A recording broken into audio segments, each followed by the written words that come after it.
1st, 2021 meeting of the Raleigh Historic Development Commission. We're doing this virtually, so everyone is reminded that a recording of this is made for perpetuity and for legal purposes. We have guests today. We'll get to the roll call in just 1 second. Before we do the roll call, in July, I reminded all of the commissioners how fortunate we were to have a really great commission. And I went through some of the reasons that we have a great commission, being some of the talents and skills that are being brought to this project. I'd like to speak briefly about the staff before we start the formal meeting. We have 3 primary staff members who support our work, or we support their work, I guess is a better way to say it.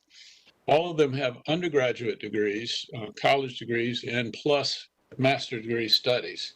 Combined together, they have 18 years of formal education above the high school level.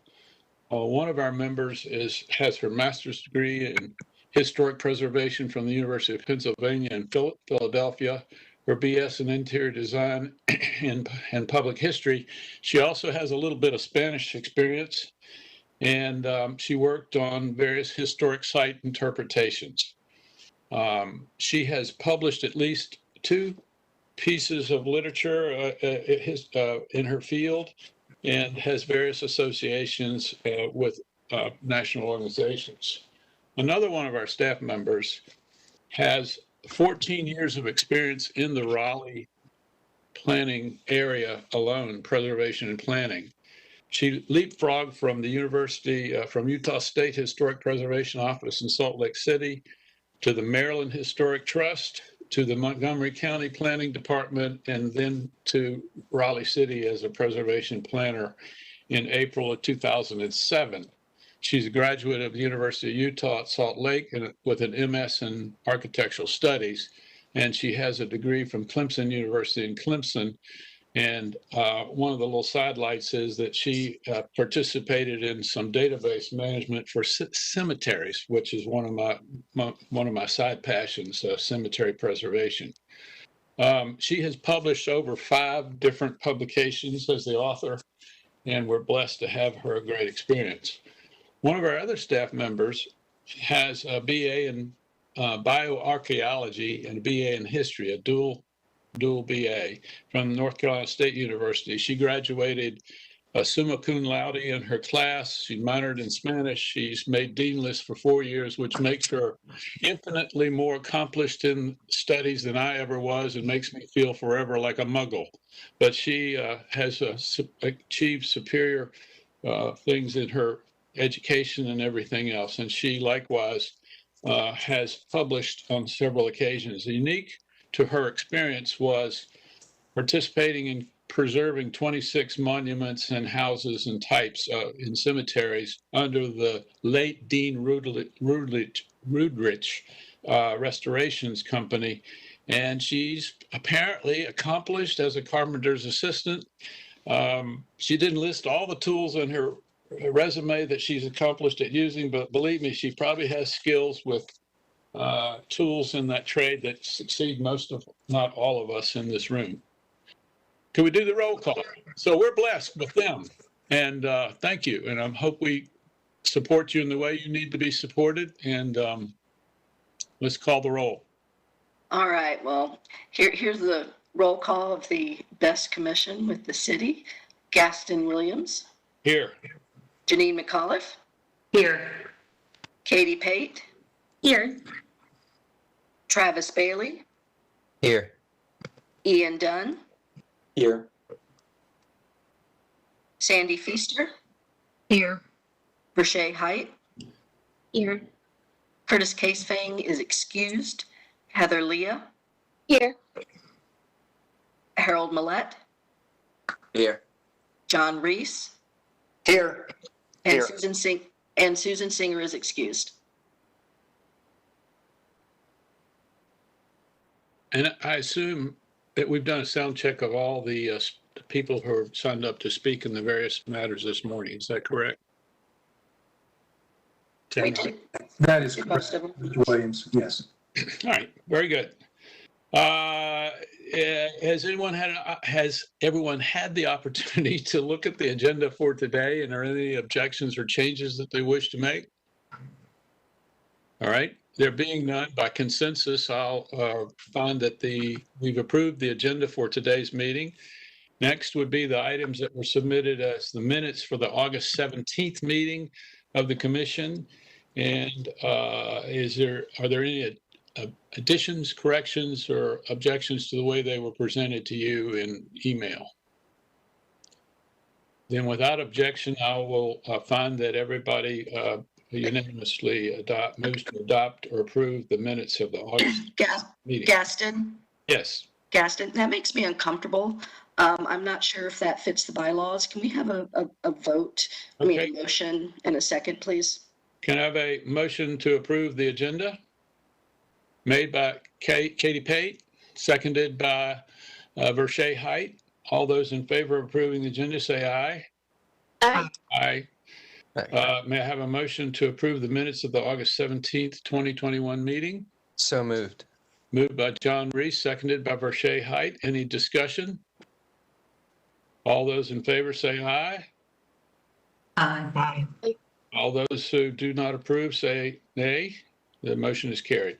Now on to the 1, 2, 3. I think we had a reminder that that we have some training, yearly encouragement and obligations to do, and I think this is going to be in blah blah blah blah. 1, 2, 3 is going to be who? Yes, Today. and it's me, Erin. We're going to talk about CLG training. All right, let it rip. All right, so Tony's going to get the slides pulled up. I'll start by saying all this info is contained on in the North Carolina CLG guidelines, and those are linked in the board docs agenda on this item if you want to dive in further. So to start, we wanted to go over what a certified local government is. This is a federal program administered at the state level, and it's an extension of the National Historic Preservation Act of 1966, which is essentially the mother law that began the historic preservation movement in the national framework in the U.S. So the goal of the program is an extension of that act, which is to identify, evaluate, and protect historic properties. There's over 100 North Carolina preservation commissions and 56 CLGs in the state currently. And Raleigh became a CLG in 1987. And the main benefit of remaining a CLG is access to Historic Preservation Fund grants, which are administered, it's federal funding administered through the State Historic Preservation Office. So what is a CLG? It is a local municipality, so the city of Raleigh, not the Historic Commission, that has met and continues to meet state and federal program requirements. Next slide. So North Carolina CLG requirements are numerous. The heavy hitters are listed here for you all to review. So there's a fiscal year where requirements have to be met by, it runs from October through the end of September. One of the things we need to do is maintain a qualified commission, and you can see here the definition of what qualifies. So every skill and talent that you all bring to the table is contributing to this and very much appreciated. And then staff puts together an annual report, which also includes resumes of commissioners to prove that we're maintaining that commission. So that's part of why we like to have your resumes when we bring you on board. And then there's an educational requirement where staff and at least 2 commissioners must attend at least 3 training sessions apiece every year. So with 12 of you, this isn't a very high bar to hit, but we encourage everybody to get involved and participate in training because knowledge is power. So the more we know and the more we continue to educate ourselves on subjects in preservation, the more effective our commission can be and the more legitimate and credible in the eyes of the community. Next slide. So the nitty gritty, how to complete your CLG training. Christy Brantley is the CLG coordinator at SHPO currently, and she is very good about sending out email blasts when there are new trainings that qualify, and we try to forward those to you as we get them. You can It's actually very easy to do that these days with COVID because there's a lot of free virtual webinars.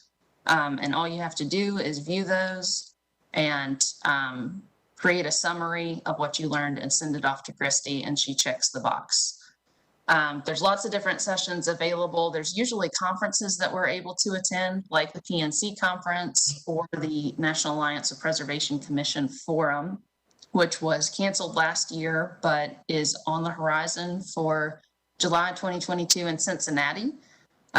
So if everything goes well, we should be attending that next year, and we're often able to take a commissioner or two or more, depending on how far we go, with us. So put that on your calendars if you think you are interested in going with us. So for fiscal year 2021, here's the kicker. We need to complete our trainings by September 30th, and you need to email your summaries to Christy by November 1st. And that's it. Do you guys have any questions? I have a quick question. For those of us who like to look at things sometimes when we run out of other things to do, what's the easiest way for us to access your 123 PowerPoint? By logging in to or clicking the link to the board docs agenda. It's all uploaded, the presentation and the CLG guidelines are there. And actually further on down the agenda items, Tanya has also listed several of the current training opportunities with links. Any questions from the commissioners at large? Janine? Thank you. Question. So when we do in-house training or commissioner training that usually staff sets up, I don't typically summarize that and send it to Christy. Is that something that is qualifying for what you're looking for, or am I missing a step? No, there's a very specific list, and the SHPO actually puts together a summer training series of videos that are on YouTube right now and still accessible. So there's those items that they prepare specifically for CLG. There are, I know that the UNC School of Government is putting on a quasi-judicial board or has put on quasi-judicial board workshops. Those come with a cost. There's also Erin, I'm going to jump in and say any of the internal trainings that staff puts on, that does count. You don't need to do a summary. I just reported as part of the CLG report. And also, if you do email Chrissy, you've attended something, copy me on it so that I can track it as well. Also attached to the agenda item is the CLG report from the last fiscal year, as well as the response from the state saying, yay, y'all did a good job. And if you have any questions about whether something that you're doing as a training on your own in your professional capacity that you think would qualify, let us know and we can check with Christy and find out if that would count. Can I ask a quick question as well? Sure. So I'm looking at the list of opportunities that Tanya put together here at the bottom. And I just wanted to be clear. These YouTube videos by certified local government training by the State Historic Preservation Office, those do not count towards, they're good for educational purposes, but they do not count towards CLG training credit for the RHTC, correct? It's just these top ones? Any of the ones on the list will qualify.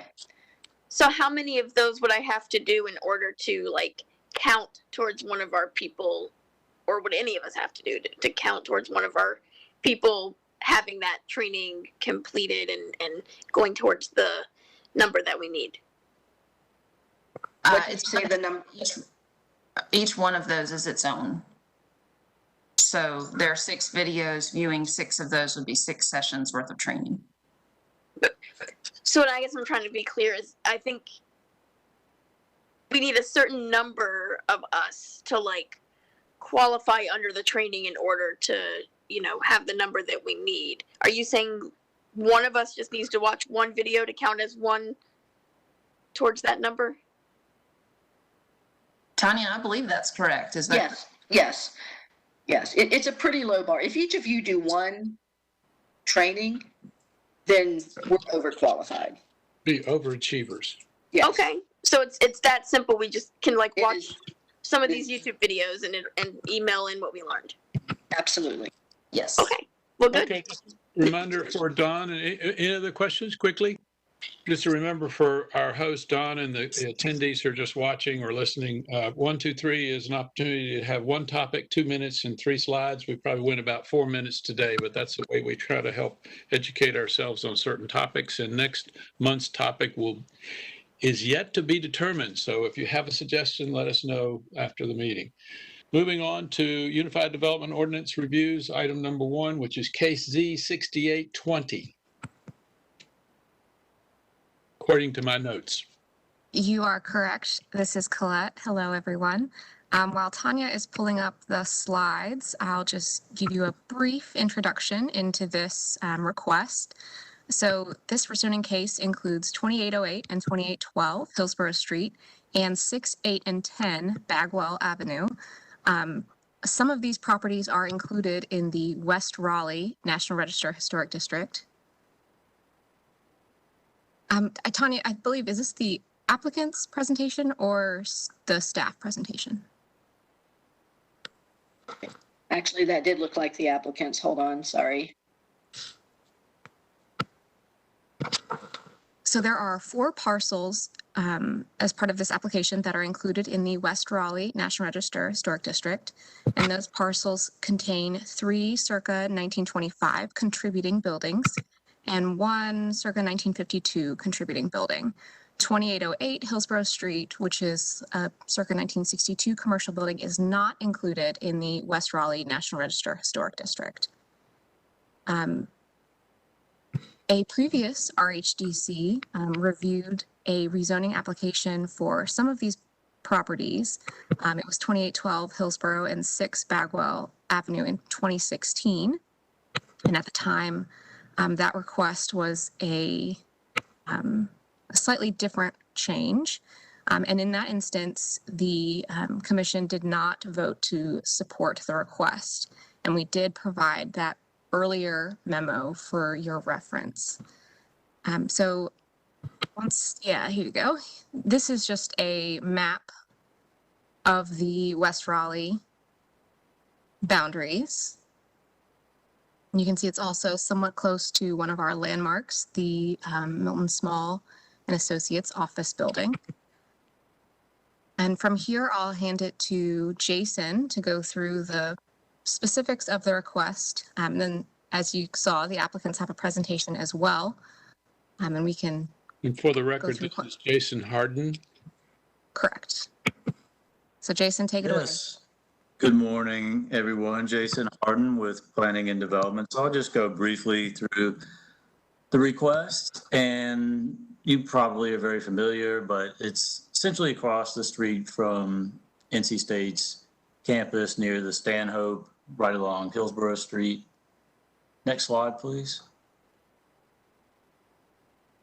And so this is the existing zoning map, and you see the multiple parcels that are a part of this. They currently have 2 different zoning categories. So what's shown in pink is neighborhood mixed use, 4 stories. That allows a range of residential, office, commercial uses. And those properties along Hillsborough Street have the shop front frontage, the SH, and that requires a very walkable urban form for the building edge along the sidewalk, with the building being close to the street and frequent entrances. What's shown in yellow, those are the detached houses, and those are zoned residential 6. The request would be to change the zoning for all those parcels, and it would be, again, a mix of zoning categories. So the neighborhood mixed use would go to commercial mixed use, which is a similar category. It does allow a few additional commercial uses, including hotel use. And the 7 is for 7 stories, so that would permit up to 7 stories, would retain that shop front frontage and has some additional conditions. And then the residential properties would be rezoned to residential mixed use, 3 stories. So that would permit a wider range of residential housing types and would provide additional housing opportunities on those properties.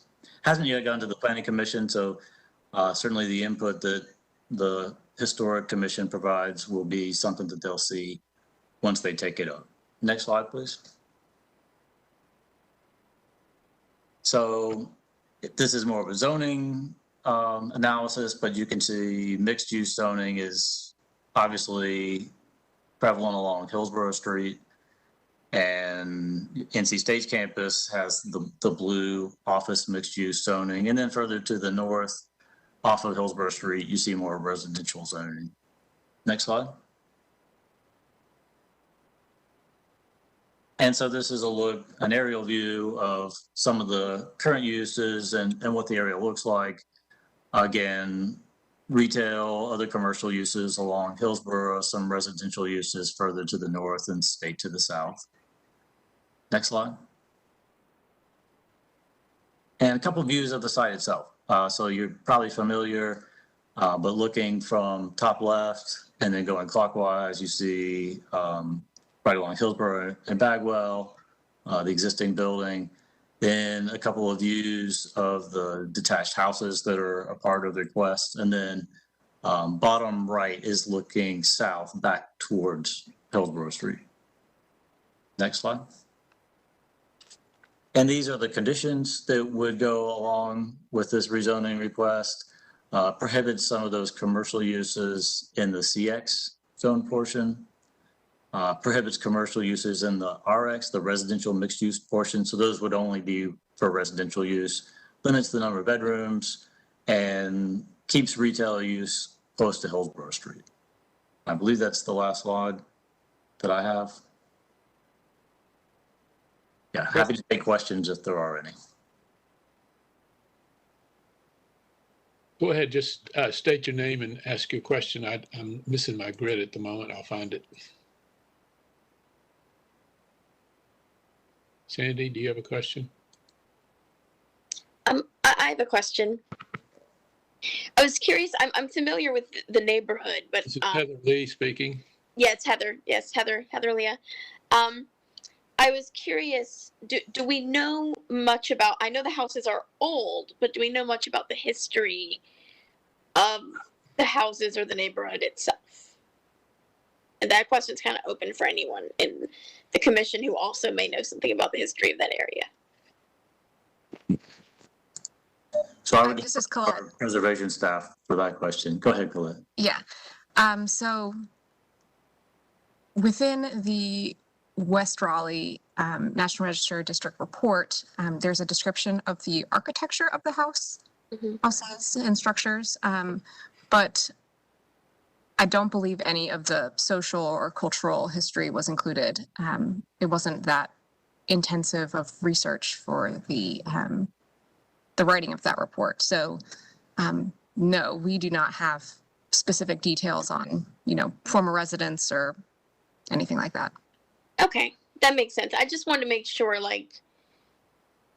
there's a difference between a home that's old or even that has wonderful historic architecture versus having, some layer of, intensive cultural history that we want to make sure that we don't lose. So I just kind of wanted to check in on that and see if we knew anything about it. It sounds like there possibly isn't a lot of that history there. Any other questions? Travis Bailey. So none of these properties are in a local designated district. They're in a national district. I don't really understand the purview we have. Travis, that is correct. For rezoning applications, you provide a review for all properties either in a local historic overlay district or a national register district. They could also be individually nominated to the register as well. So that is your review authority there. Thank you. I just have one quick question. I know this is in the early stages. It goes from here to the planning commission, right? Have we had any CAC type input from any citizens, any miscellaneous communications that are not included in the package we've received? Why don't you let the applicant do the presentation and perhaps they can answer that? Okay, that's fine. We have numerous people listed as the, who's going to be the lead speaker for the applicant?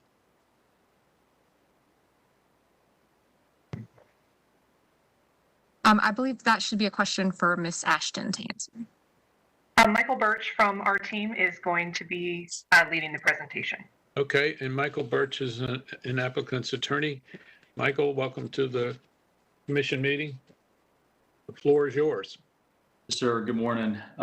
Thank you all. Again, Michael Birch with Longleaf Law Partners here on behalf of the rezoning applicant. And we were actually here, I believe, back in January on this case. So while we are still early in the process, we have been in the process for quite a while. Some of that is due to adding some additional property with that 2808 property along Hillsborough Street. And some of that is also just kind of required as part of the process. We have had our second neighborhood meeting. We have presented to the Hillsborough Wade CAC, and we will be doing so again next Tuesday. And so as part of the presentation, I'll try to provide some, summary of the feedback that we've received from those meetings. Thank you. So if we could go to the next slide. Again, I appreciate Jason Harden's overview of the I will try not to be too duplicative of what he had to say, and we'll kind of focus more on the historic aspect of this case. So we could go to the next slide. That's the existing conditions. Again, y'all are kind of aware of the area. So on the north side of Hillsborough Street, to our west on the other side of the phase 2 roundabout, on the north side, that's that 3-story kind of plain brick building that was recently built.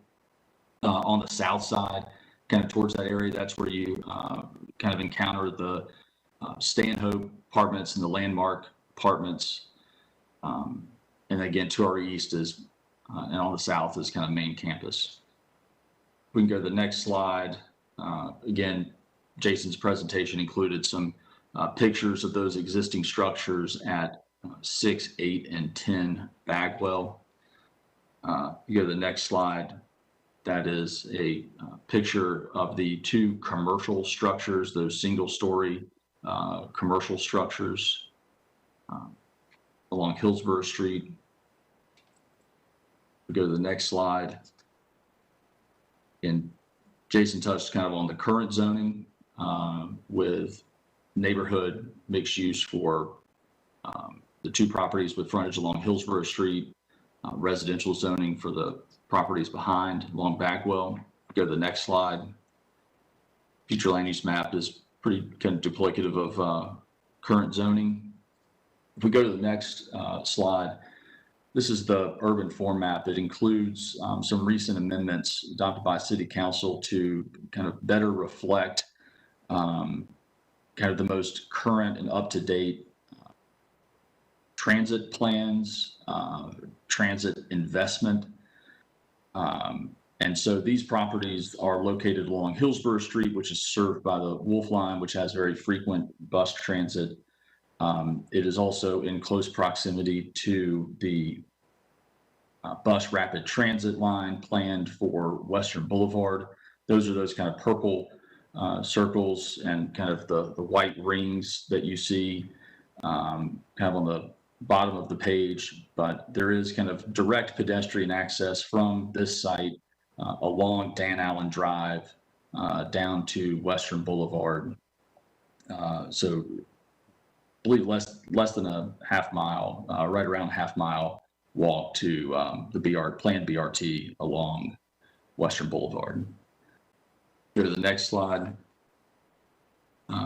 Just to kind of give you a sense, clarify kind of our rezoning request. In the blue, that is where we are requesting the CX district and also the height of 7 stories, although because of some conditions and height transitions, that whole blue area will not be 7 stories. I'll kind of get into that with another exhibit, but just wanted to give you a sense of kind of the scope of the CX district. And then the red area outlined in red is where we have transitioned to just the RX district. So really just kind of residential uses in that area, that northernmost area closest to the neighborhood, transitioning down to a maximum of 3 stories in height, where we would have also the potential for the neighborhood transition requirements development. So that's a mix of a fence or a wall, a landscaped area, and setbacks. If we could go to the next page. So this is a list of proposed zoning conditions. This includes a list of conditions that were filed with the case, and we've also recently will be proposing some additional conditions as well. But the ones here on this slide, again, kind of prohibiting incompatible uses within that CX area, and then prohibiting the non-residential uses in the RX. So trying to keep that northernmost portion of the site exclusively residential in use. Over the years, there have been concerns about kind of pure student housing development, new development that's just kind of pure student housing. And so we have prohibited all 4-bedroom units. So you won't kind of have those typical quad style units. So this is not a student housing development that you might see at the Uncommon, a block away down past Dixie. The next condition says we've limited the location of kind of the retail sales and restaurant uses on the ground floor to really just kind of that first little portion of the site closest to Hillsborough Street. In a slide or two, I'll show you the kind of the step down, and then we are also committing to some kind of publicly accessible outdoor amenity area, essentially along our entire frontage on Hillsborough Street. The buildings will be set back a minimum 22 feet from the back of curbs, so really kind of creating a wide, accommodating that kind of wide streetscape and pedestrian access, but also making it even wider than the code requires, and kind of really giving a lot of breathing room to this portion of Hillsborough Street. We could go to the next slide. That purple line in Bagwell just gives you a sense of where that retail restaurant depth limitation is.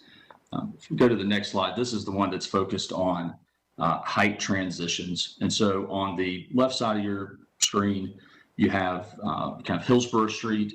On the right-hand side of your screen, that structure, that is essentially the structure at 12 Bagwell Avenue. It's set back approximately 25 feet from the property line of this rezoning area. And what you see there is the sun angle of 32 degrees. That is the sun angle on the winter solstice, which is kind of the day of the year where the sun has its lowest maximum elevation. And all the properties along Hillsborough Street, beginning in 1986, were subject to the University Village Streetscape Plan. And the Streetscape Plan essentially regulated height along Hillsborough Street from 1986 to 2016, when the UDO was adopted, by way of this sun angle. And essentially said, from a policy standpoint, that height along Hillsborough Street was, appropriate where it did not exceed the sun angle of 32 degrees as measured from the adjoining residential structures. And so we have essentially conditioned our height in the rezoning to the sun angle limitation. Again, except for that area kind of closest where it's RX3, that'll be governed by the neighborhood transitions. But in that double cross hatched area, you'll see it kind of transitions in height from 7 stories along Hillsborough Street down to 62 feet down to that RX3. So really 102 feet away from the property line is the closest that we could have a 7-story structure. And that is compliant with the sun angle that was in the old University Village streetscape plan. So if we go to the next slide, there's a question or two, about the district itself and about these the structures. So yes, the West Raleigh Historic District is a National Register district. It is not a local district. None of the properties are local landmarks. These are the excerpts from the nomination form from 2003 when the district was created. And so again, it kind of identifies all three of these houses along Bagwell as rental houses. There are no identification of any kind of cultural, social, historic significance from a ownership or a resident standpoint. Even for the commercial building, it notes that, yes, Standard Oil owned the property since 1925, but the building, was not constructed until 1952. But this district has about a 70-year-old period of significance from, apologize, lost the dates here, but I believe it's 1886 or 1888 to 1958. And so it's a pretty wide range period of significance. You can see the residential buildings were built in 25, the commercial structure in 52. These three houses along Bagwell, 6 Bagwell is about 1,500 square foot single story. The house at 8 Bagwell is about 1,100 square feet, and the house at 10 Bagwell is 1,200 square feet. They continue to be and have been for a very long time student rental houses. At the same time, I want to caution that they are not, they are not naturally occurring affordable houses. For those of y'all that are, familiar with kind of the student rent rates in this area, they are fairly high and would not at all kind of qualify as quote unquote affordable. And I think kind of a confluence of events, but since 2003, they're really the identification or establishment of the National Register District has not led to any significant reinvestment, renovation, rehabilitation of any of these structures. And from a practical standpoint, given the size of these structures, the rents that can be generated from these structures, there really is no kind of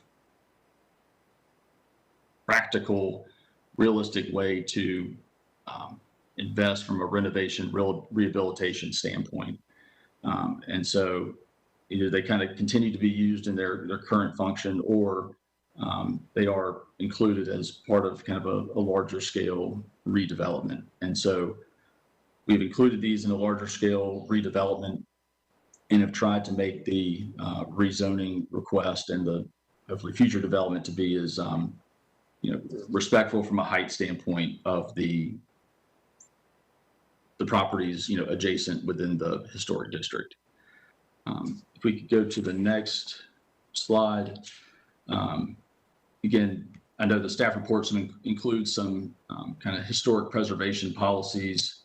And if you go to the next slide, it's kind of a list of them. From a rezoning standpoint, the comp plan kind of identifies those that are relevant, should be used to evaluate rezoning and development plan cases. And you see that one, really the only one that's been identified from a comp plan standpoint, with that orange dot there in the middle at the top, HP 2.7, mitigating impacts on historic sites.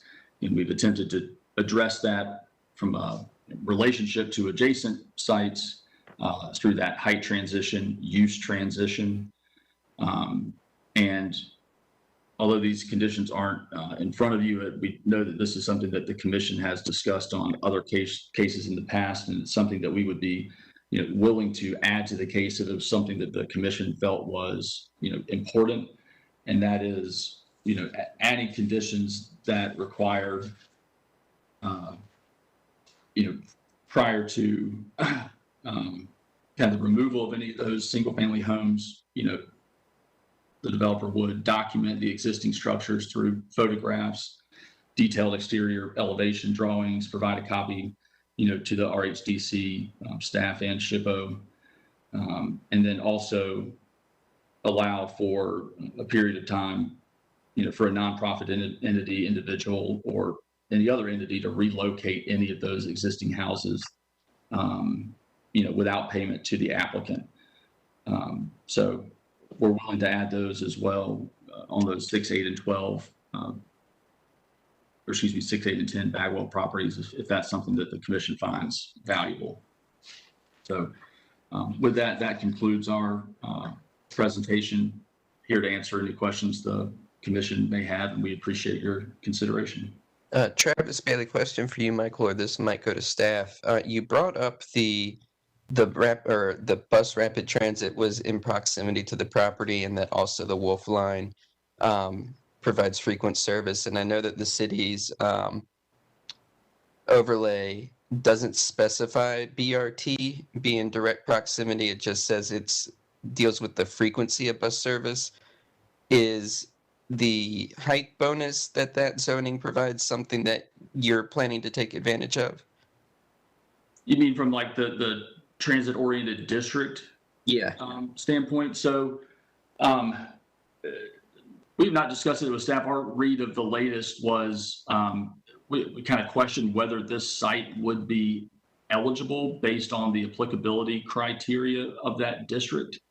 But at this point, no, our case does not anticipate kind of operating under the kind of the height bonus, standards in that TOD district.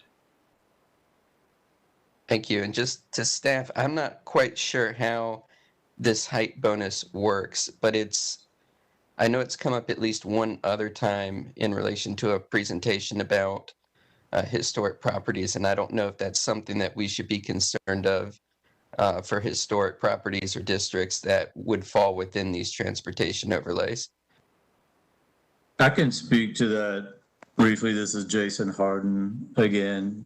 So right now there is not a height bonus for transit related developments in the code. However, a change to the code that would permit that is pending. It's been recommended favorably by the Planning Commission to City Council, and they will take that up next month.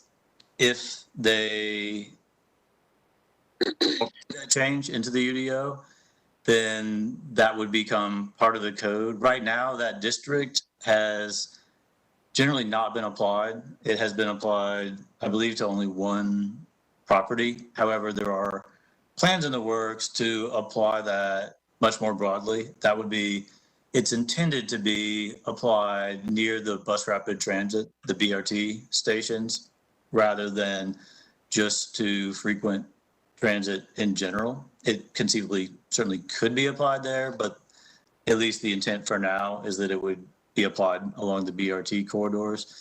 This particular property is a little far from the closest likely BRT station on Western Boulevard. I'm happy to answer more questions about the TOD overlay, and potentially if there's interest, would be happy to discuss that at a future meeting. And we could. I don't want to take up too much just on that itself. I don't want to take up too much of the commission's time on the topic. It's just more of if maybe for a future agenda item, if it is something that is going to impact historic buildings or in some way, I'd be interested to learn more. Hey, anybody else have any questions? Just one quick question. I guess, Michael, you could field this one. In the staff's report, if I'm reading it correct and reading the correct one, they have some concerns in their summary portions about your offer in the application. It says use of the existing architectural and historical character within the surrounding area as a guide for new construction. No conditions were offered to consider the compatibility of new construction to the West Raleigh National Register District. I don't know how to ask the question other than, would you consider offering additional conditions that would address that concern? Before Michael steps in, this is Colette. So at the writing of this, there were no conditions offered, and it sounds like from the applicant's presentation, they have added some conditions to start looking at this that they just outlined for you. So at the writing of the summary, we did not have that information. That's correct. This is Michael Birch. That's right. And the two conditions we've offered are more kind of, related to, allowing, at least for the possibility of relocation of those structures and of course, documenting those structures. I think, Mr. Williams, your question is kind of from a new development standpoint, have we considered any conditions related to, materials, things like that? And so we have considered that, and we've also looked at the previous case request for this property. And I would say, we've struggled with, the West Raleigh district acknowledges that it is an eclectic mix of popular styles. And so if the commission has any guidance on what that might look like from a building material standpoint, I think we're open to that. The previous case on this property, had a prohibition on EIFS and vinyl siding, and we would be willing to include that. There was a condition related to like screening of parking, and we can do that as well. We anticipate much of this to be parked in a structure. There was also a condition requiring that 75% of the siding material be masonry or brick.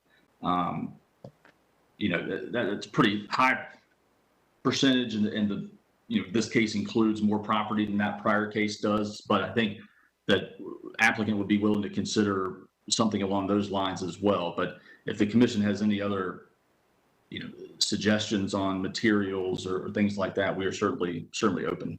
Colette, or Aaron, Colette rather, and Tanya, what are our choices here for action? So your action today, you can choose to either vote in support or denial of the request. That vote will be forwarded to the Planning Commission and provided to them in the form of a memo that outlines some of the conversation here, and also the analysis done by staff. You can request additional information and hold the vote to a subsequent meeting. All right. Well, thank you for your presentation. I assume that no one else on your assemblage of your team, you've covered everything on behalf of your team. Is that correct? That's correct, sir. All right, great. Real quick, just without a full discussion, Travis, what do you think? Now I'm going around the room to Travis, to Harold, to Heather, to Ian, to Janine, to Katie, to Sandy, to Versailles. I can't say one way or the other. I know these kinds of rezoning cases, I know that we're entitled to give an opinion, but at the same time, I hesitate to push back too hard, given it's not a local district. Yeah, I'm kind of middle of the fence. A little like you'd like a little more information, because we're just kind of, is that what you're feeling, or do you think we just probably should? No, I mean, we have the information. Obviously, it's the property's been purchased to be developed. There's no provisions to keep any of the historic structures, which is unfortunate, but also expected. My concern is primarily if we push back too hard, just because the buildings are going to be demolished, would we be? It's just difficult for me to say, given it's not a local district. Gaston, Tanya Yeah. here. May I jump in? Yeah. Okay, so there are 8 historic overlay districts. There are 28 National Register historic districts. It is 100% absolutely in your purview. Most of the rezoning cases you hear that you offer your guidance and suggest conditions are in National Register historic districts. If you choose to, make a statement, you're not going to be thought of as I mean, this is your role. So I can understand your question, Travis, but it would not be unexpected and thought of as RHDC overstepping bounds, because this is in the code. This is your job to also look at the National Register Historic Districts. Okay, then maybe I'll rephrase my statement as more of if we're constantly, if applicants are coming to us and we're going to just recommend it be denied based on the structures not being preserved when we've been unable to either create a local district or create a landmark for any of the structures, would it be to our benefit to come up with a strategy for encouraging minimum preservation, like 3D scans of the buildings, ensuring that the developers are working with nonprofits to secure assets like the doors and windows and other architecturally important aspects of the building so it can be reused versus just having kind of a blanket, if the buildings aren't going to be kept, we recommend denial. All right, I'm being mindful of the clock that I'm looking at. I'm going to ask you to limit your comments very briefly, and we'll figure out whether, as a group, we come to some kind of plan here or somebody speaks to a motion. Harold? I would vote not in support of rezoning, just based off the previous cases and information we saw today. Heather?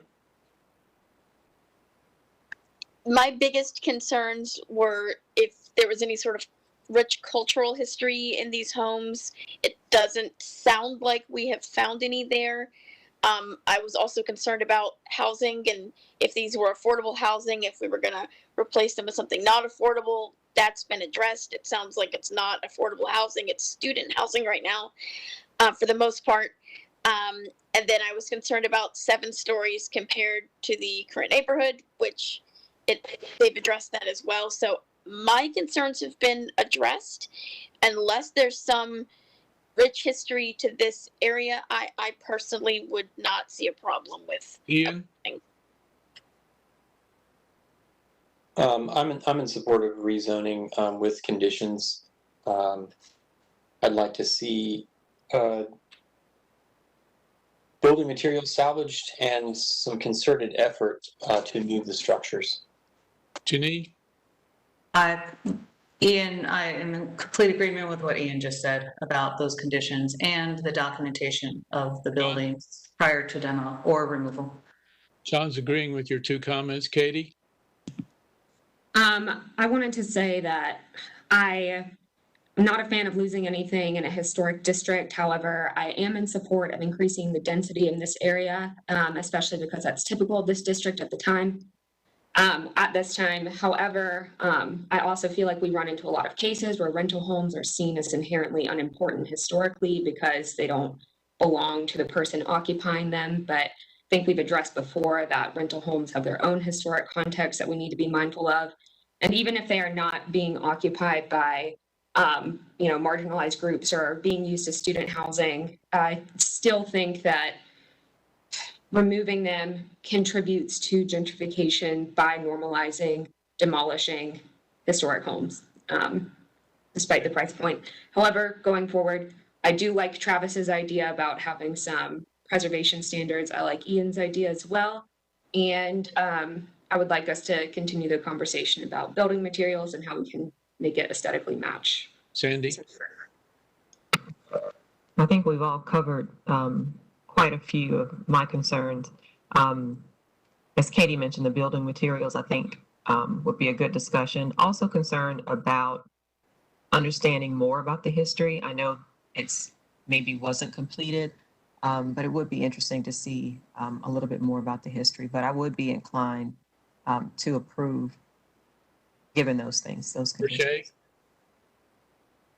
His height? Yes, I actually am inclined to not approve this. I'm totally in favor of what's being proposed along Hillsborough, but as far as the demolition of the homes, given that, staff and previous reports have identified that they are contributing to the historic character of this district. I just, I don't, they're here and I don't agree with demolishing them at this time. All right. It's my sense in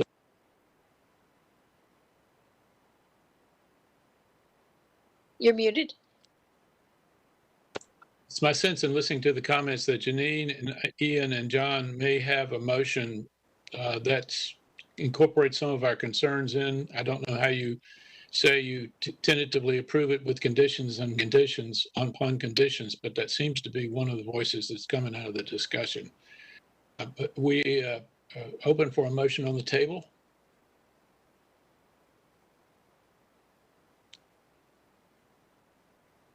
Oh, look, we have shot. Can we say we move to approve, but with further discussion on conditions on building materials and preserving pieces of the homes? You could. Yes. We could say it any way you want. You could say it and incorporate the staff's assessment on 3 and 4 as to be considered. I say that. Tanya, you're the wordsmith. What language do you suggest our motion be so we can put it out and we'll get a second and then we will vote? Well, what I heard is that the motion would be that you would recommend a approval of the application, provided that, you know, conditions related to building materials, recordation of the building, and salvage of materials be added as conditions. Is there anyone who so moves? So move. Heather moves. Second to that motion. John Reese is seconded. It's double second. It's a tie. Ian and John both voted to second. Any further discussion about the motion pending? Anybody need it to be reread? All those in favor signify by saying aye. Aye. Aye. Aye. No. Show. We have, hold on, let's get it right. Okay, we have ayes, we have noes by Katie, Harold, and Versailles. We have ayes by Heather, Ian, Travis, John, Janine, Sandy, and myself. And the motion is carried. I would say that I sure would miss the red and white enameled gas station. Wish they could figure out a way to keep that, but that's going forward. Is that clear? Wrap that business. Anything else? Tanya, we need to cover on this particular matter? I don't think so, Colette. I don't believe so. Let's see. Blah, blah, blah. Sorry about that. Michael, thank you and your team for the presentation today. I hope you'll come back to a meeting of the Raleigh Historic Development Commission on another occasion. Thank you for your fine presentation and the detail that you had. Thank you, and we look forward to working with Tanya and Colette on those conditions recommended by the commission, and hopefully we'll see y'all soon. Thank you. All right, thank you. Next rezoning case is City Market. Let's see where I am in my, it's case number ZXX21, is that right? Is that a number? Yeah. That is correct. It does not have a number just yet, or as of Friday, it did not have a number. So we're carrying it under ZXX21, and Colette's going to speak to this. No. Yes, sure. I will start. As a quick introduction, this rezoning case is submitted by the city, and it includes 2 different assemblages of parcels. Both are technically adjacent to the Moore Square Historic Overlay District. One is directly adjacent and shares the boundary line. The first assemblage is includes 225 East Davie, 228 East Martin, 230 East Martin, just a portion of it, and 226 East Martian, also just a portion of it. Both 230 and 226, part of the parcel is included in the Moore Square Historic Overlay District, and the rear portion of that parcel is not. So this request includes the rear portion of that parcel. does not change or impact the Moore Square Historic Overlay District boundaries. Site 2 includes 317, 319, 327, 323, and 325 East Martin, and 210, 214, 218, 224, 226, and 228 South Bloodworth, and 330 East Hargett. Can someone pull up the overlay map just to show us as she speaks to this, please? The overlay, I've seen an overlay top down. Tanya, there should be a map in Matt's presentation. Okay, I'll pull that up. Thank you. And then, Colette, I know you're experienced in speed presenting, but speed, please. Yeah, so That's good. this is a, go back, Tanya. That one was, yeah, this is fine. So these are the two different groupings. And that site 1 there is the one that is directly adjacent to the Moore Square Historic Overlay District. Though that row of properties that is part of the City Market complex is in the district, as well as the Norwood House and the service station. But the site itself does not include any property within the district. All right. And you've gotten a slight sneak preview, but we have Matt Klum here to discuss the relevant parts of the case. Okay, and real quick clarification, Matt, in your presentation, your speedy presentation, there are no existing structures on these other than parking lots. It doesn't affect the horse barn, AKA service station, or the relocated Victorian house. Yes, sir. That is correct. Thanks, RHTC, for having us here this morning. I'm Matthew Clem, Comprehensive Planning Division. If you can advance 2 slides, we'll look at the zoning map. One more. So the city owns these properties, site 1 and 2. And the city council has directed staff to initiate a rezoning request for the 2 sites for the purposes of selling site 1, as you see on the map here, south of Moore Square, and then issuing RFP for site 2, and the city owns other properties within that block on the east of Moore Square, to put out an RFP to get proposals from developers for creating an affordable housing development on site 2. So again, selling site 1, taking the money from that disposition, putting it in the affordable housing fund, and then making funds available to subsidize an affordable housing project on site 2. So you can see the zoning map here. The dark shaded area is the Moore Square Historic Overlay. The boundaries of that overlay are not requested for any change or modification.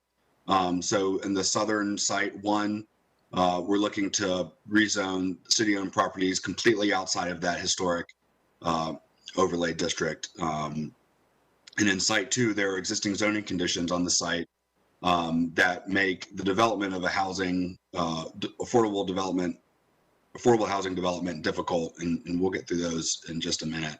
If you can go to the next slide. So both of the sites are currently used as surface parking lots. So there are no structures there. On the southern site, you can see where Moore Square, the City Market properties are. And so there's a parking lot on that Person Street side. That's under the rezoning request. Next slide. Just a view of that parking lot on site 1. Next slide. This is the parking area on site 2. Next slide. The request is to rezone the site 1 from a 3-story building height limit to a 12-story building height limit, and acknowledging that transitions to historic properties and structures, like in the City Market, is an important priority and policy for the city. What we're planning to do in the RFP process after the rezoning is to prioritize and weight developers' proposals for how they will transition to that site. And so there's no zoning conditions in the case.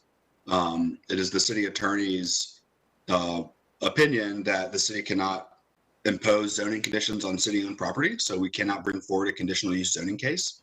But what we can do, since we own the properties, is have even more control over architectural and other stylings that we may not have with zoning conditions. So we're going to have, again, solicit bids through an RFP process and review the designs and buildings and proposals for what a potential buyer may use on site 1. And we'll do similarly for site 2. So site 2 is currently zoned for 12 stories.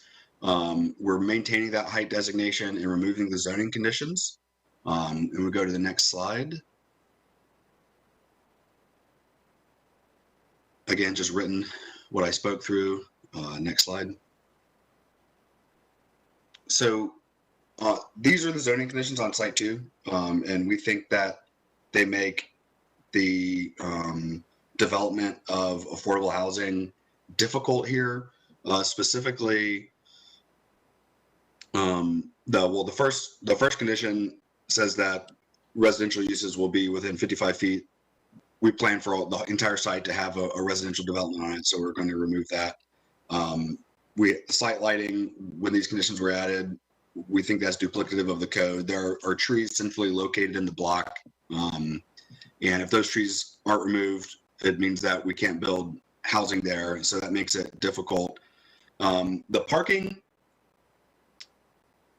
is a challenge because effectively what we think we can do is subsidize a low-income housing tax credit project with bringing city funds from the disposition of the site 1. And to maximize the amount of affordable housing units, we believe that the site will be developed with mid-rise stick-built, meaning wood construction, which is a lower cost compared to like high-rise development with steel and concrete. And so typical low-income housing tax credit projects are built of wood. And so there is property the city owns on the Person Street side, right on Moore Square, that has 20-story zoning, and that's going to be part of the RFP as well. And we think that there's opportunity to maximize the amount of affordable housing on site 2 if there can be a shared parking agreement with properties that are fronting on the park. And so it just allows more flexibility for us to review these RFP documents and things that we're going to get from private development companies. And so just being able to decouple and deregulate how parking is managed based on this condition, we think is advantageous to maximizing the amount of affordable housing on the site. Condition number 5 is not, it was a past practice that the Planning Commission City Council will review site plans. We don't do that anymore, so we're going to remove that. And then again, condition 6 regarding parking spaces is, we think it will impact our ability, again, like I described the parking situation, to produce as many affordable housing units as possible. All right. So next slide. Talk faster, please. Yeah, so 2017 downtown land disposition strategy, we identified these sites for sale. And next slide. We think buildings like this can be built on those sites. Next slide. So typical low-income housing tax credit project, 3-4-story stick-built construction. We think something like this, we can maximize affordable housing units on site 2. Next slide.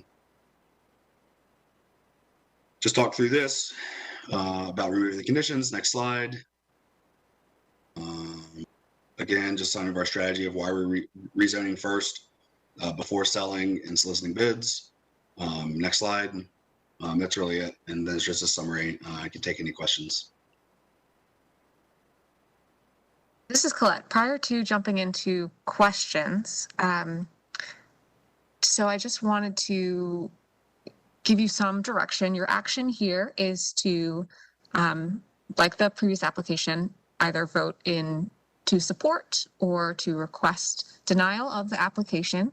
But this case is in front of you because of its direct proximity to the Moore Square Historic Overlay District, but also because it was a request of the city to get your feedback on this proposal, and specifically in terms of the proposed height of Site 1, which is that area that's directly next to City Market Complex, as Matt kind of mentioned. And currently that proposed height is 12 stories. And you heard that they hope to work with the future developer to figure out how that transition will work. So that's really, I think, the feedback that we want from you today, and also to take an overall general vote, even though there are no conditions proposed. So at 12 stories, this would be overlooking the traditional buildings, one-story buildings of City Market, including the former Green Shields, and squeezed in between that and the school, right? And the school's what, 4 stories, 3 stories? Something like that? Yeah, there is a 4-story building in City Market as well. Okay.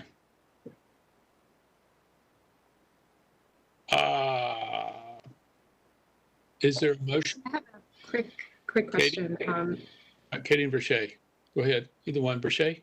Yeah, so just to confirm, I think for the group, as this goes, if this were to be approved, and this would come through COA at some point, right? At least the part that's adjacent to the Moore Square, the City Market. No, it would not go through the COA process. However, you would, when they go through the recombination or subdivision process to remove that rear portion from the properties at 226 and 230 East Martin, that would be something that you review. Similar to, I think, there was a case on Bloodworth that went through COA to review that subdivision. Okay, thank you. So not the design portion. Katie? I was going to say that I'm inclined to approve this rezoning. I like the affordable housing aspect. I like that tree preservation is a priority here. The only thing that I would like to get other folks' input on is I'm really interested in making sure that we protect and kind of cushion City Market as an area going forward. And do we think that adding this structure next to it will add value to City Market and add to the protection of that area, or might it might we receive a motion that we approve the request subject to a study on the effects of a 12-story building overlooking a historic 1-story dominated section? Travis Bailey, so moved. Is there a second to that kind of motion? John, it's a double second by Harold and John. Can I jump in for a second? Yes, please. I agree with everything you said, Katie. I would like to put out there that there is a historic resource on Hargett Street on the north side of Site 2. It is a mid to late 1800s light pole that I would like to see removed and donated to someone, maybe the City Museum, or me. Maybe that can be put in there somewhere. But a friendly amendment, is that okay with you? Who offered the original motion? Heather? Who was the original movement? Travis Bailey was the original mover. I will accept the friendly amendment. Any objection by the two people that seconded it? Was John and Harold? No objection, and that's incorporated into the motion. Any further discussion? All those in favor, raise your hand or signify by saying aye. Any opposed, please indicate. May the record reflect that the motion is carried without negative votes. Thank you, Matt. You're very good at speed presentations. All right. Prince Hall, the next matter is Z4121, Prince Hall Historic Overlay District rezoning case.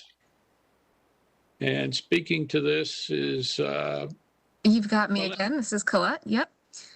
So Tanya will be pulling up a map. This request is going to be a little different than the typical rezoning review, where we're doing a pre-step here that we haven't done in a while. So this rezoning application includes properties that are located within the Prince Hall Historic Overlay District, and also within the East Raleigh South Park National Register Historic District. And because the request proposes to remove the Historic Overlay District from these properties, we have to get a review from the state. So as part of the Unified Development Ordinance, any rezoning application that either includes the addition of a historic overlay district or the change in boundaries must also be referred to the State Historic Preservation Office, which is part of the Department of Cultural Resources. And they have 30 days to review and respond to the request. And after we get their comments, we'll then review the application in full, like usual. So, So as I read this, the memo from staff, the action requested before the commission is to approve the draft memo being sent forward as attached and made known to us to the Historic Preservation Office at the North Carolina Department of Cultural Resources, and then it'll ricochet back to us eventually. That is correct. So if you endorse this report, we will send it to City Council, and then City Council will then be the body that sends it to the state. So this is a report that was put together by staff, and it includes maps of the proposed change, information about each property, including much of that social history that we've talked about today. And once we have comments from the state, we will be able to discuss this in much more detail. And we'll also hear from the applicant at that point as well. Questions from the commission about where we're going with this and what it means to vote on this today? Is there a motion that we approve the forwarding of the draft memo as attached to our materials?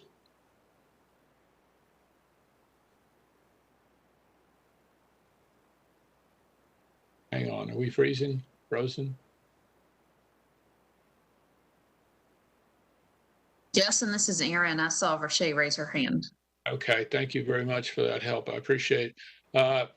Rashay, Janine, was it Janine raised her hand or whom? I've lost my grid for the moment. There you go. Janine? Seconds?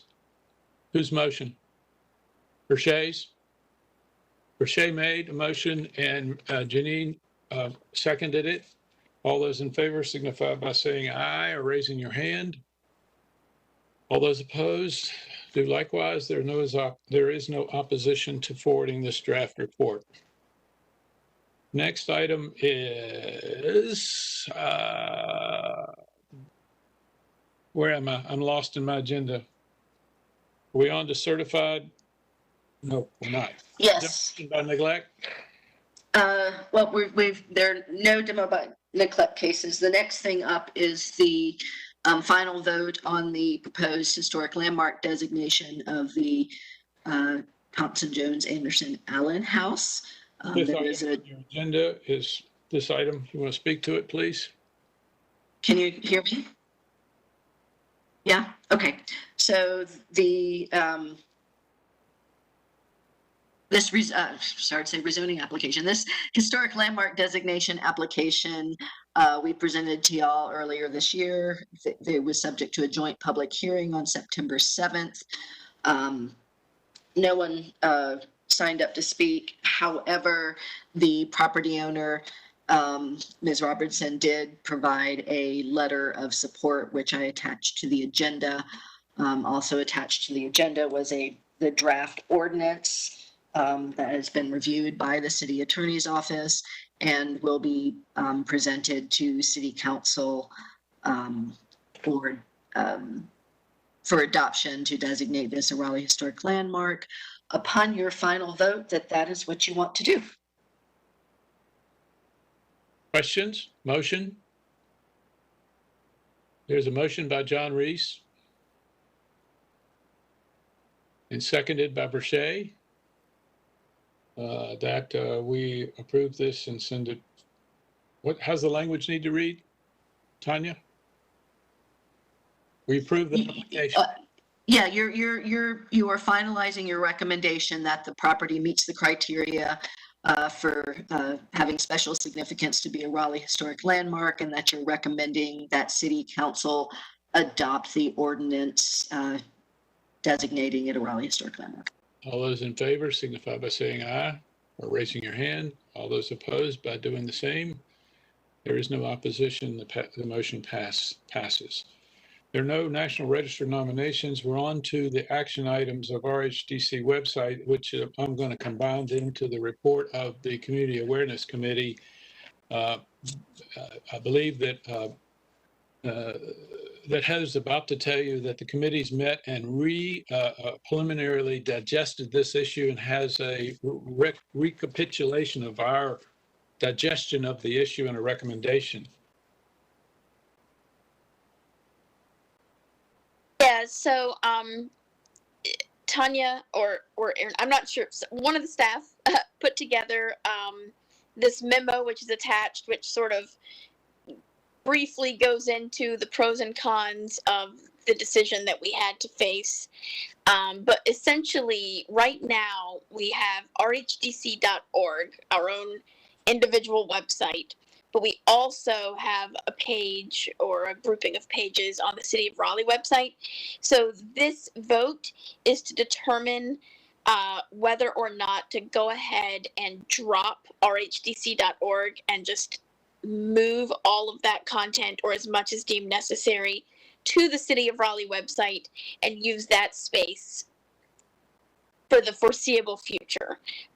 As you can see, the comparison, the reason that we ultimately in our committee decided that we think the best thing to do is to go to the City of Raleigh website and no longer have our own web space has a lot to do with money.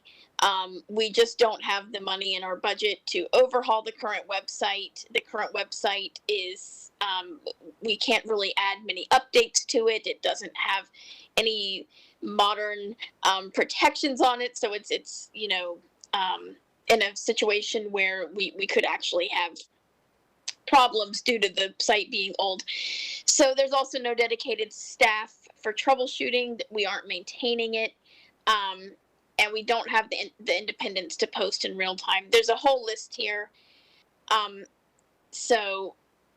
If you want to look at that, and if you have any questions, feel free to ask. But ultimately, we want to vote to dissolve the rhdc.org and simply move that content onto the City of Raleigh website for the time being. Quick question. If we were bestowed a large grant in the future, and correct? Yes. So, I mean, I've always been pro us having our own website. That is ideal for us, but we would have to have the money and staff or volunteers that could maintain it, that would have the knowledge to maintain it and the time to maintain it. But and wild guess on the setting up of this site would be somewhere between $12,000 and $15,000, and maintenance of it, a portion of that every year, and a whole lot of other issues that we just don't have the resources right now. Is that kind of where we ended up? Yeah, a website of that we would need would probably be at least $10,000, and that's on the low end. On top of that, yeah, we would need to have at least somebody who could go in and do upgrades, maintenance, you know, update the widgets and all the things that are in there, the plugins. So we'd have to have someone with that knowledge and then the money to do it. So ideally, I would love us to have a website in the future, but after much discussion, the Community Awareness Committee decided that going with the City of Raleigh website would be the best for now. But we need to officially vote on that. Yes, the recommendation is coming from a committee, therefore doesn't need a motion nor a second under Robert's Rules of Order. And I'm going to accept. Heather, you want to restate what the matter is before us? So what we're voting on is to essentially to approve that we will move all of the content from rhdc.org, or as much as is deemed necessary, to the City of Raleigh website, and use the city website as our main digital base of operations for the web for the foreseeable future. And we will no longer have our own website. rhdc.org will redirect to the city website. Right. And just for one more piece of information, this our people, our interested parties, our cooperating individuals by social media, other social media other than the website. Yeah, Katie brought up a great point, which is that social media is primarily what we're using to interact with the public right now. So it won't impact that at all. And some benefits of the city website is we will be able to put up blog, but we'll be able to put up content, dynamic content that we can have people click through to and things like that as well. All right. Any other questions concerning the recommendation from the committee? All those in favor of accepting the motion by the committee or recommendation of the committee signify by raising your hand. All those opposed, raise your hand. No, there's no opposition to the motion. Do you have any further report from the separate and apart from that matter from the community awareness? Very short. That was our major topic of discussion for pretty much the whole meeting. All right, so I'm going to go on to Susan Singer at the research committee. Any matters that need to be reported at this meeting? I don't think she's here. Yeah, Susan is excused today. Okay, we're going to go through that and we'll re-put that on the agenda for next time. Certificate of Appropriateness Committee, Verche. Not really many updates. We have a hearing that's going to happen this week on Thursday. I will not be present for that. Janine is going to chair that discussion. So that's it. And one little footnote, we're being sued, and the city attorney and everybody else is handling it in regards to the property on Overland Road there's no update on that right now. Lustron House. Maybe you're in the best position, Tanya, to give us the quick skinny on that. Sure. The quick and dirty on that is that there is a contract purchaser who is going through the due diligence. Staff has met with him and as an attorney, as well as folks from the permitting office on what steps are needed to go through the process and getting a building permit issued for this unique building and site. The behind the scenes, the attorneys are working on the deed and covenant language, and everything is moving along. It's still probably going to be October sometime before there is an actually closing. Don't put that in stone. It's all dependent upon getting the building permit, but it's all looking very positive. I would ask that anybody who is out driving around to go by the site, 314 Haywood Street, take a look, take a garbage bag, pick up anything you see. If you see anything happening on the property that should not be happening, call 911. The neighbors have been extremely patient, but they're done. They're ready for this to be sold and have someone take care of it. Having the container with the building parts placed on the property in conjunction with some construction activity starting to take place elsewhere on the block has made the Lostron House property the current favorite place of illegal activity. So anything we can do to help thwart that by making it a place where people go by would be helpful to the neighbors. All right, no report from nominations, no report from Dorothea Dix. Public comment. Are there any members of the public present who wish to make any statements? We'd ask you to defer it to next month if you can. If there's anybody there, identify yourself. If not, stay silent. All right, report of the commissioners, report of staff. Are there any other matters that I'm going to defer the treasurer's report to next month? News of other organizations are in your agenda. There's a long list of other things that are going on, including training links. Any announcements? Let's see. Important reminders. We're still working on bylaws and rules of procedure. We're going to defer the retreat, remember, because there have been some developments in law that we need to be made aware of. So we're deferring one of the retreats for the for the COA committee, I think. We need some further training and guidance on some developing legal issues. John? Thank you, Gaston. I just wanted to let you know that I got an email from the Raleigh Appearance Commission. I'm going to be joining them for the Sir Walter Raleigh Awards tomorrow. Thank you very much. Okay, it's my preference to do a quick wrap around. Anybody who wants to add something very brief? We're at 90-minute mark here, and we're pretty much out of time. But anybody have anything pressing you'd like to say? Anything you'd like to get off your, plate here? All right, hearing nothing. Today's meeting was great. A little long, I'm sorry for that, but we covered a lot of ground. We learned a little bit about training. We learned that in the winter solstice, 32 degrees apparently affects what you can do architecturally. Who would have known that? That's my lesson of the day. I didn't know about 32 degrees in the winter solstice, but I'll be more observant going forward. We sent on matters involving the West Raleigh National Register Historic District. We talked about the two assemblages on City Market Moore Square. We forwarded on a draft proposal for the matters related to the Prince Hall District. We heard a really well presented series of matters from staff and the applicants that helped us make decisions on these matters. Anything to add before we close the meeting? Have I missed anything on the agenda? The time is 9:18.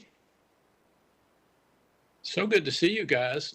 Enjoy the rest of the day, week, month. Bye-bye. Bye.